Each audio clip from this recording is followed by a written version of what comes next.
रुद्राक्ष पहनना, रुद्राक्ष का जल भी पियो बीमारी में, तो ये सोचकर मत पीना कि सियोर वाला महाराज बोला इसलिए पी रहा है। नहीं नहीं, मैंने सुना है कि रुद्राक्ष में सहस्त्र शिवलिंग विराजमान रहते हैं।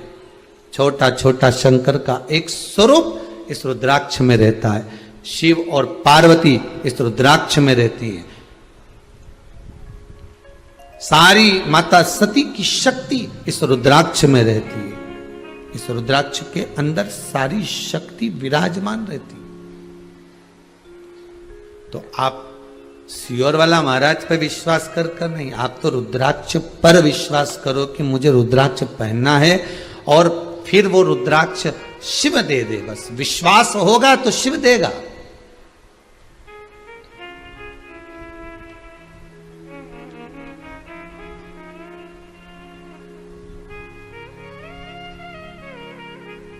हमारे यहाँ तो रुद्राक्ष रखा, उस पे सांप भी बना है, इन्हें शंकर जी भी बने हैं, सब डिजाइन पूरी बनी हुई है।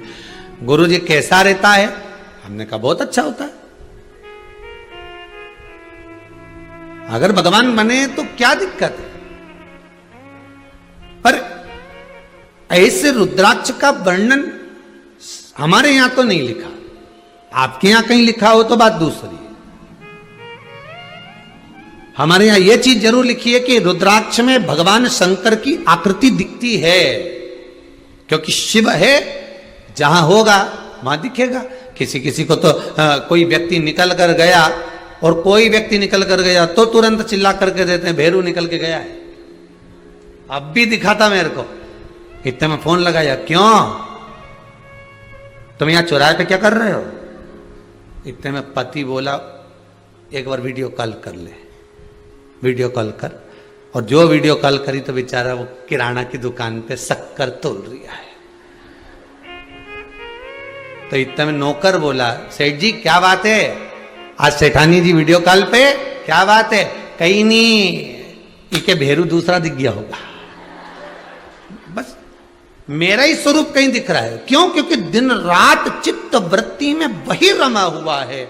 इसलिए कोई भी निकल कर गया, उसकी डिजाइन की शर्ट पहन कर गया, कपड़ा पहन कर गया, परछाई जैसा दिखा, पीछे से दिखा, तो लगे कि ये भैरू ही है, लगे कि ये वही है, क्योंकि उसकी चित्त वृत्ति में वही समाया हुआ, दिन रात वही रमा हुआ। तो वो लगे कि ये है, यही होगी, यही होगा, यही प्रतिबिंब होगा।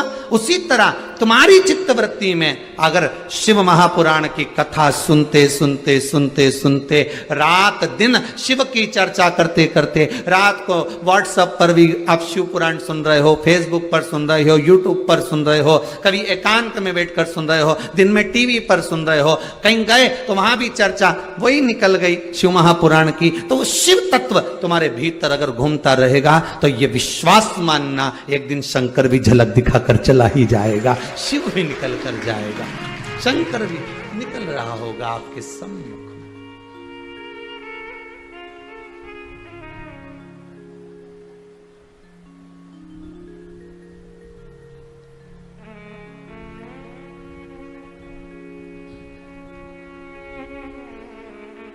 वो किसी भी रूप में आएगा, किसी भी पल, किसी भी घड़ी, किसी भी क्षण आएगा और आपके पास में से निकल कर जाएगा।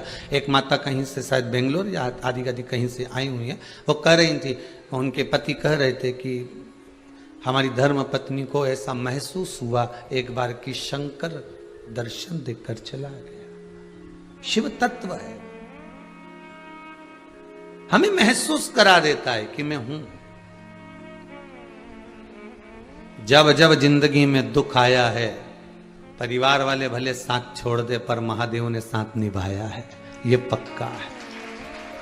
छोड़ दे संगी साथी, कुटुंब कबीला, पर दुख की घड़ी में अगर साथ निभाने वाला है तो वो देवादिदेव महादेव।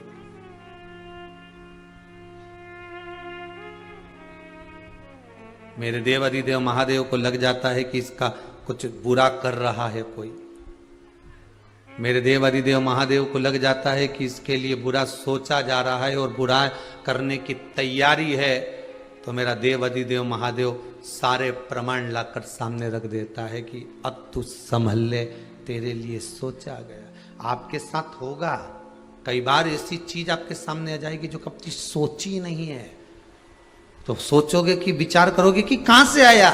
मैं तो कथा सुन रही थी, मेरा तो मन शंकर में लगा हुआ था, तुम कथा में लगे थे। फिर वही वाली बात आ गई, तुम कथा संभालो, तुम्हारी दुकान, तुम्हारा घर, तुम्हारा व्यापार शिव संभालेगा, तुम्हें शंकर संभालेगा। तुम तो केवल शिव पुराण संभालो साहब, तुम तो केवल शंकर को संभाल लो, तुम केवल मंदिर संभाल लो, तुम केवल एक लोटा पानी शिव को चढ़ाकर उस महादेव को संभाल लो, तुम बेलपत्री संभाल लो, तुम काली मिर्च काली तिल जो शंकर को चढ़ती है वो संभाल लो, तुम शंकर को श्वेत पुष्प रक्त पुष्प जो मिलता है वो संभालो, तुम शंकर का स्मरण संभालो, तुम शंकर की चर्चा संभालो, तुम शंकर की शिव पुराण को हृदय में बिठा लो, शंकर का स्मरण करते रहो, शिव चर्चा में डूबे रहो। फिर तुम्हारे परिवार को, तुम्हारे कुटुंब को, तुम्हारे घर को, तुम्हारे व्यापार को, तुम्हारे व्यवसाय को जो भी देना है वो शंकर ही संभालेगा। तुम्हें संभालने की जरूरत नहीं, तुम काय को संभालोगे। पैदा नहीं हुए तो उससे पहले तुम ही संभाल रहे थे कि दूसरा संभाल रहा था। पैदा होने के बाद होते से दुकान चले गया था क्या? अरे बोलो तो सही नहीं, जैसे ही पैदा हुआ वैसे ही कहते सिस्टर थे मेरी दुकान छोड़ के आ। सिस्टर के अभी तो थप्पड़ मारूंगी तेरे को, उल्टा लटकाऊंगी, पहले धप भी तो मारूंगी तेरे को, उल्टा लटकाऊंगी, तू रोएगा, मैं मुस्कुराऊंगी। डॉक्टर सिस्टर कब मुस्कुराते हैं? जब बच्चा रोता है। संसार की रीति है।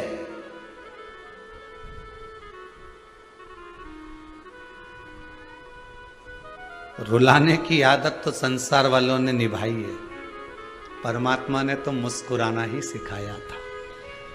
पैदा भी करा, सब पैक करके पैदा करा था कि बेटा नीचे जाएगा ना तो सब पैक के सबसे पहला काम करना मुस्कुराना। पर क्या करें, भगवान तो मुस्कुराने के लिए तैयार बैठा था और संसार के लोग रुलाने के लिए तैयार बैठे थे। कभी कभी बच्चों के साथ होता है, बच्चा सोते सोते भी स्माइल देता है, छोटा सा बच्चा सोते। आप तो माँ हो, जितने लोग कथा सुन रहे हो, आप माता, आप पिता, आपके घर में बच्चे ने, किसी बहू के, बेटी के, नाती के, पंती के, पड़ोसी के, किसी के बच्चे ने जन्म लिया होगा, कभी उसके फंक्शन में गए होगे, बच्चा सोते सोते पलंग पर मुस्कुराता है। क्या कहते हैं लोग? इसको बेमाता हंसा रही है। क्या कहते हैं लोग? इसको बेमाता मुस्कुरा रही है, इसको गुदगुदी दे रही है तो वो मुस्कुरा रहा है। बेमाता नहीं मुस्कुराती के कहती है। ध्यान देना, संसार के लोग जब धप मार के रुलाते हैं, खटमल काटता है तो रोता है, भूख लगती है तो रोता है, प्यास लगती है तो रोता है, माता के स्तनपान करने के लिए रोता है, तब बेमाता नहीं, मेरा महादेव आकर कहता है मैंने जन्म दिया है, ले मुस्कुरा ले, थोड़ा सा मौका दिया है, मुस्कुरा ले, ये जिंदगी तुझे दी है, मुस्कुरा ले। क्योंकि संसार में केवल एक मनुष्य ही ऐसा है जो मुस्कुरा सकता है। कभी गधे को हंसता हुआ देखा है? कभी मच्छर मुस्कुराया है? कभी खटमल की स्माइल देखी है? कभी जुए ने ठाका लगाया है? अरे बोलो तो सही। कभी मेंढक को हंसता हुआ देखा है? इस मृत्यु लोक में भगवान ने केवल एक मनुष्य को ऐसा बनाया कि तुम मुस्कुराना। सारे दर्द की दवा ही मुस्कुराहट है।